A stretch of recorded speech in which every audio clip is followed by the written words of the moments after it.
Hyundai i20 ಕಾರ್ನಲ್ಲಿ ಈ ಸ್ಫೋಟ ಸಂಭವಿಸಿದೆ. ಹುಂಡೈ ಕಾರಿನಲ್ಲಿ ಸಂಚರಿಸ್ತಾ ಇದ್ರು ಮೂವರು. ಕಾರಿನಲ್ಲಿ ಸ್ಫೋಟಕ ಸಾಗಿಸುತ್ತಿದ್ದ ಶಂಕೆ ಇದೆ. ಬೆಳಗ್ಗೆ ಹರಿಯಾಣದಲ್ಲಿ 360 kg RDX ಪತ್ತೆಯಾಗಿತ್ತು. ಇವತ್ತೇ ರಾತ್ರಿ ದೆಹಲಿಯಲ್ಲಿ ಭಾರೀ ಪ್ರಮಾಣದ ಸ್ಫೋಟ ಆಗಿದೆ. ನೋಡಿ, ಒಂದಕ್ಕೊಂದು ಲಿಂಕ್ ಇರುವಂತ ಶಂಕೆ ಇದೆ. ದೆಹಲಿಯ ಕ್ರೈಮ್ ಬ್ರಾಂಚ್ ತಂಡ ಈಗ ತನಿಖೆನ ಚುರುಕುಗೊಳಿಸಿದೆ. ಅಕ್ಕಪಕ್ಕದ ಸಿಸಿಟಿವಿಯನ್ನ ಪರಿಶೀಲನೆ ಮಾಡ್ತಾ ಇದ್ದಾರೆ. ಹುಂಡೈ i20 ಕಾರು, ಅದರಲ್ಲಿ 3 ಜನ ಇದ್ರು ಅನ್ನುವಂಥ ಮಾಹಿತಿ ಇದೆ. ಹರಿಯಾಣದ ಫರೀದಾಬಾದ್ನಲ್ಲಿ 360 kg RDX ಪತ್ತೆಯಾಗಿತ್ತು. ಹಲವು ಶಂಕಿತ ಉಗ್ರರ ಬಂಧನ ಆಗಿತ್ತು. ಜಮ್ಮು ಕಾಶ್ಮೀರ ಮೂಲದ ಉಗ್ರ ಕೊಟ್ಟಂತ ಮಾಹಿತಿ ಮೇರೆಗೆ ಅವರನ್ನು ಅರೆಸ್ಟ್ ಮಾಡಲಾಗಿತ್ತು.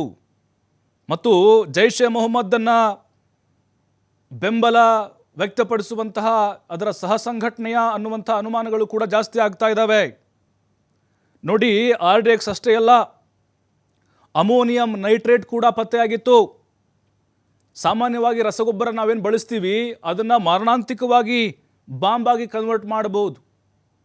ಅದನ್ನೇನಾದರೂ ಇಲ್ಲಿ ಸಾಗಿಸಲಾಗ್ತಾ ಇತ್ತಾ?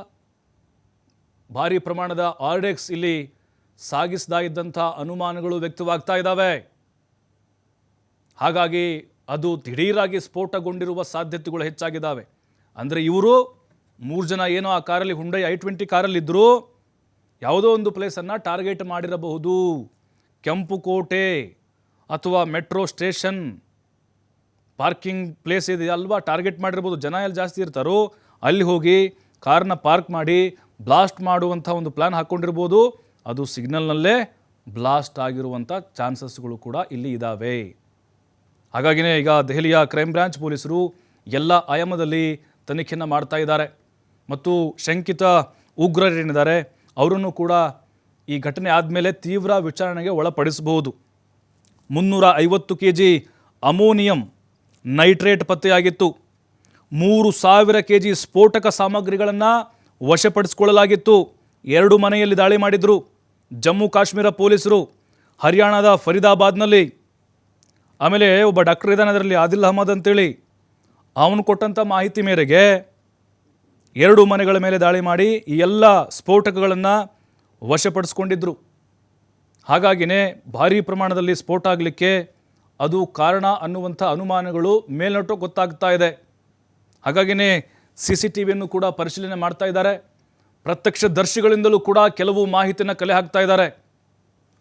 ಆರಂಭಿಕವಾಗಿ ಗೊತ್ತಾಗಿರೋದು 3 ಜನ ಆ i20 ಹುಂಡೈ ಕಾರ್ನಲ್ಲಿ ಹೋಗ್ತಾ ಇದ್ದರು ಅಂಥೇಳಿ.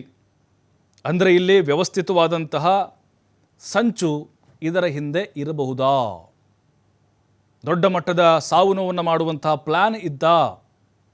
ಹಾಗಾದರೆ ಅವರು ಯಾವ ಉಗ್ರ ಸಂಘಟನೆಗೆ ಸೇರಿದಂಥವರು ಅಥವಾ ಯಾರ ಸಂಘಟನೆಯ ಸಹ ಸಂಘಟನೆ, ಮತ್ತು ಅಲ್ಲೇನಾದರೂ ಸ್ಥಳೀಯರನ್ನು ಬಳಸಿಕೊಂಡು ಈ ಕೃತ್ಯವನ್ನು ಮಾಡಿರುವಂಥ ಶಂಕೆಗಳೇನಾದರೂ ಇದೆಯಾ? ಎಲ್ಲ ಆಯಾಮಗಳಲ್ಲೂ ಕೂಡ ಈಗ ಪೊಲೀಸರು ತನಿಖೆಯನ್ನು ಮಾಡ್ತಾ ಇದ್ದಾರೆ. ಹುಂಡೈ i20 ಕಾರು ಬ್ಲಾಸ್ಟ್ ಆಗಿದ್ದು ಅಲ್ಲೆಯಲ್ಲಿ ಸಿಗ್ನಲ್ಲು, ಚಾಂದಿನಿ ಚೌಕು. ಬ್ಲಾಸ್ಟ್ ಮಾಡಬೇಕು ಅಂತಾನೆ ಕಾರನ್ನು ಆತ ಸ್ಲೋ ಮಾಡಿದ್ನ, ಅಥವಾ ಅಲ್ಲಿ ಬೇರೆ ಪ್ರದೇಶಕ್ಕೆ ಹೋಗಿ ಅಲ್ಲಿ ಭಾರೀ ಪ್ರಮಾಣದ ಸ್ಫೋಟ ಮಾಡುವಂತಹ ಸ್ಕೆಚ್ ಏನಾದರೂ ಅಲ್ಲಿ ರೆಡಿಯಾಗುತ್ತಾ? ಇದನ್ನು ಯಾರು ಮಾನಿಟರ್ ಮಾಡ್ತಾಯಿದ್ರು? ಜೊತೆಗೆ ಇಲ್ಲಿ ಏನೆಲ್ಲ ಪ್ಲ್ಯಾನ್ ನಡೆದಿತ್ತು ಇದೆಲ್ಲವನ್ನು ಕೂಡ ಈಗ NIA NSG ಅವರು ತನಿಖೆಯನ್ನು ಮಾಡ್ತಾ ಇದ್ದಾರೆ. ಖಂಡಿತ ಸತ್ಯ ಗೊತ್ತಾಗುತ್ತೆ ಇದರಿಂದ ಯಾರಿದ್ದಾರೆ. ಜೊತೆಗೆ ಈಗ ಶಂಕಿತ ಉಗ್ರರೇನು ಬಂಧನ ಆಗಿದೆ, ಅವ್ರಿಗೂ ಇವ್ರಿಗೂ ಏನಾದರೂ ಲಿಂಕ್ ಇರ್ಬೋದಾ? ನೋಡಿ, ಇದು ಸಡನ್ಲಿ ಗೊತ್ತಾಗಿರೋ ವಿಚಾರ ಅಲ್ಲ, ನಿನ್ನೆಯಿಂದನೇ ಗೊತ್ತಾಗ್ತಾ ಇದೆ. ದಾಳಿ ಮಾಡುವಂಥ ಸಾಧ್ಯತೆಗಳಿದ್ದಾವೆ. ದೆಹಲಿಯನ್ನು ಕೂಡ ಇಲ್ಲಿ ಟಾರ್ಗೆಟ್ ಮಾಡಿದ್ದಾರೆ ಅಂಥೇಳಿ. ಯಾಕಂದರೆ ಅಲ್ಲಿ ಬಂಧನ ಆಗಿರುವಂತಹ ಶಂಕಿತ ಉಗ್ರರಿದ್ದಾರಲ್ವ, ಅವರು ಕೊಟ್ಟಿರುವಂಥ ಮಾಹಿತಿ ಇದು. ಅಥವಾ ಇಲ್ಲಿ ಒಂದು ರೈಸಿಂಗ್ ಕೆಮಿಕಲ್ ಅಂತ ಬರುತ್ತೆ, ಅದನ್ನೇನಾದರೂ ಇಲ್ಲಿ ಬಳಕೆ ಮಾಡಿ ಸ್ಫೋಟ ಮಾಡಿರಬಹುದಾ?